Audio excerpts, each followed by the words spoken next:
This is the Waterdrop reverse osmosis hot and cold water dispenser.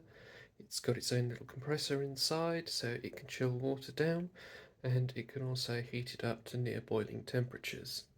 It's got a 3 litre tank on the back that is removable using a large hinged handle.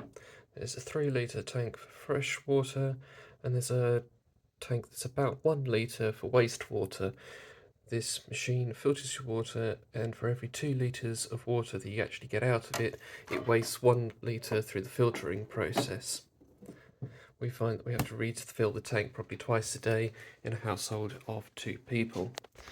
There's 2 very large filters that go the entire height of the unit.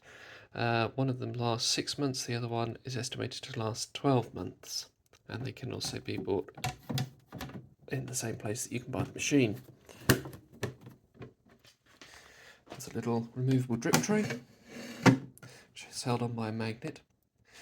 The device detects when you put a glass in front of the little water drop, and the OLED screen lights up. You can change the volume to set volumes, or you can press max, press the button, and it will continue to pump out filtered water at the desired temperature until you press the water drop again. There's multiple temperature settings, room temperature, and then 45, 60, 85 and 95. You can adjust it for the boiling point up and down slightly in order to get true boiling water. To use anything above room temperature, you have to press and hold the child lock button for a second, which gets rid of the padlock symbol, before you can then hit the water droplet button. So here, I just started off. As you can see, because I changed some of the settings, the child lock automatically comes back on. When you're doing hot water, it will glow varying shades of orange. Something like there's hot water coming out. I'll just stop this for the moment. But you can also do chilled water almost immediately afterwards by pressing the chill button. Press that, and of course it turns blue. And so the light colour differs depending on the water temperature. The unit is quite large. It's larger than other water dispensers that I've seen. It's about 45 centimetres tall, 45 centimetres deep, and 20 centimetres wide. The manual requires that you have 20 centimetres either side for heat dissipation because there's a compressor inside and also it heats up. We found just on standby, keeping water cold, it uses about 300 watt hours of electricity per day.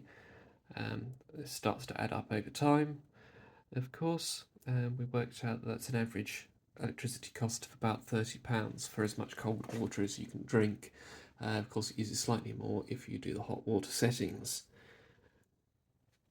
Yeah, the unit is very attractive, nice and easy to dust. The front is surprisingly not a fingerprint magnet, despite being glossy. It's also got a night mode that you can put on, which turns off the compressor at night to keep it quiet and also to save energy.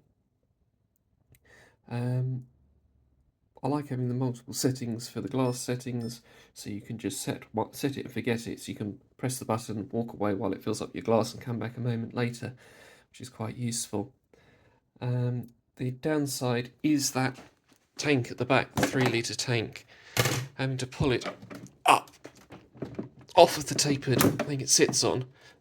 It's actually mostly full at the moment, but doing that twice a day, which means you can't put it underneath a wall cabinet, because doing so would stop you being able to lift the tank out, and it's quite a heavy unit to move in and out. So there is the Waterdrop reverse osmosis hot cold water dispenser. Excellent unit, but you've got to have the space for it.